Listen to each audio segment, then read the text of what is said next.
Hi, it's Lahni DeAmicis again, one of the astrologers for Planetary Calendar, back with our weekly forecast, this time for the week starting February 15th and ending February 21st. We start on a Monday, and that's President's Day, with the Aries moon and the moon making nice aspects to Mercury, Jupiter, and Venus, and nothing else really happening that day. Now, of course, the proviso is that Mercury is still retrograde, but hang in there. By the end of the week, we're going to have forward motion again. But that whole time during that Mercury retrograde, whenever you see it, connected with Jupiter, things could go very bad. So even those aspects are looking like they're on top of the number and making good aspects to the moon, that doesn't mean that Mercury and Jupiter aren't going to blurt something out or do some big snafu with your mailings or your email or something like that. Don't hit send all, right. Or copy all. Yeah. So the next day is Mardi Gras, Tuesday, the 16th of February, with a Taurus moon, but that doesn't change into Taurus until later in the day. There's a void, of course, but it's kind of after business hours on the West Coast anyway. From 4:16 p.m. till 7:11 p.m. So hopefully that doesn't interfere with your plans for the day too much. The moon is making a hard aspect to Pluto, which that's never happy. But we've got a sun sextile moon, and that may make up for that. Mardi Gras might be virtual this year, but they're still fun to be had. I hope all of your Zoom skills are finally honed by now. With it being an Aquarius, it should be. Hey, a Zoom party. Yes. And nobody has to be the designated driver. That's true. I'm telling you. You gotta look for your lemonade when you get thrown the lemons. Yes. But don't throw lemons on Zoom. So Ash Wednesday on the 17th of February, which is, of course, on Wednesday, still a lovely Taurus moon. So that sort of food theme that started yesterday, and for those of you who have a natal Taurus moon, is a theme throughout your entire life. My husband gets to benefit from that because I am foodie extraordinaire. So that Taurus moon is always nice and relaxed and indulgent a little bit. And don't you deserve it, right? Making a good aspect to Uranus. So try some different food, something you've never tried before. Or a Zoom picnic. What can I say? There's hard aspects to Saturn, Mercury, and Jupiter. And then the aspects on the line are that Saturn square Uranus. So Saturn and Uranus, not the best of friends. They don't really see eye to eye on very much. And that square is always like a head-on collision at the intersection. So be careful with, your communication. Not that the Mercury is still retrograde and you've got anything goes with Saturn trying to reel Uranus in. So a word to the wise with that. On the 18th, Thursday the 18th, the sun enters Pisces, and the moon is still in Taurus until late in the day, almost the next day. So the void, of course, doesn't start until 11:27 p.m. and goes until early morning on the 19th. So again, we're having this pattern of void, of course, moons that don't really affect your work day.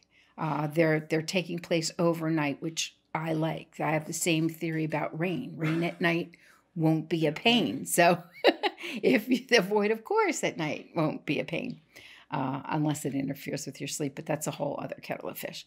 So we've got a good aspect to Neptune and Mars and Pluto, a little at odds with Venus. But, the moon in Taurus is never going to be mad at Venus very much because it's his ruler. So,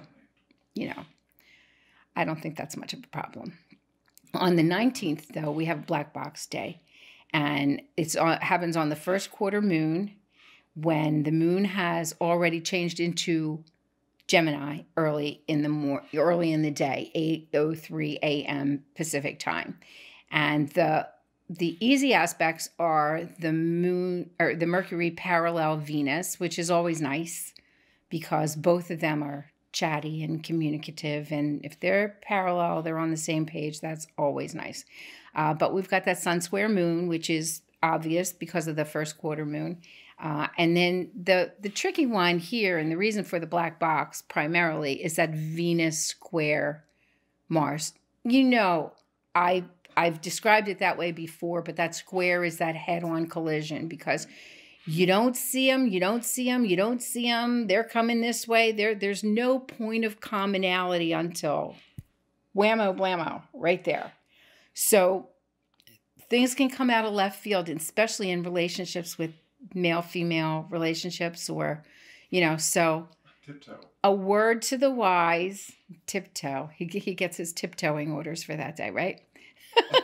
I do too. Yes. I tiptoe. Yes.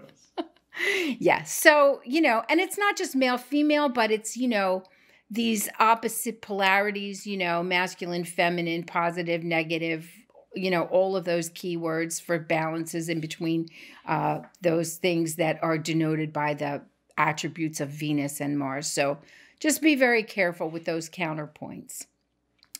On Saturday, the 20th, have a party. You can do it over Zoom because your connection will be good because Mercury's going direct. Yay! At the same time, the moon is in Mercury's rulership sign of Gemini, so that bodes well. And then Mercury, the moon is making good aspects to both Mercury and Jupiter. So if it wasn't for the fact that a change of direction causes so much turbulence, that for sure would have been a white circle day. So you can kind of treat it like that if your issues are Mercurial or Jupiterian that you want to promote on that white circle-ish day. That's a new term I think I'm going to use that more often, right? He calls me the wordsmith. And then we end on Sunday the 21st. The moon is in Gemini most of the day because it doesn't go into Cancer until 7:52 p.m. Is that right? Yeah. But the void, of course, is all day long.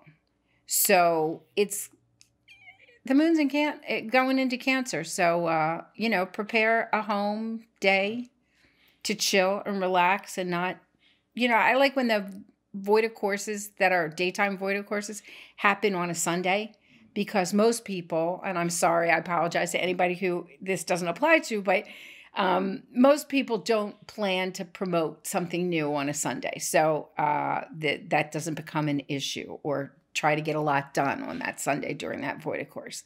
The moon is making a good aspect to Venus. Venus is in Aquarius still at that time. So the good aspect is while the moon is still in Gemini. And a hard aspect to Neptune. So it's not a really action-packed, fun-filled day. It really is a day to relax, cocoon at home, spend time with family, take care of home things. So thanks for joining us. Please visit our YouTube channel, Planetary Calendar Astrology, where we post portraits on Tuesdays and these weeklies on Fridays. And if you haven't gotten your planetary calendar yet, you can visit us at planetarycalendar.com, and we'll see you next time.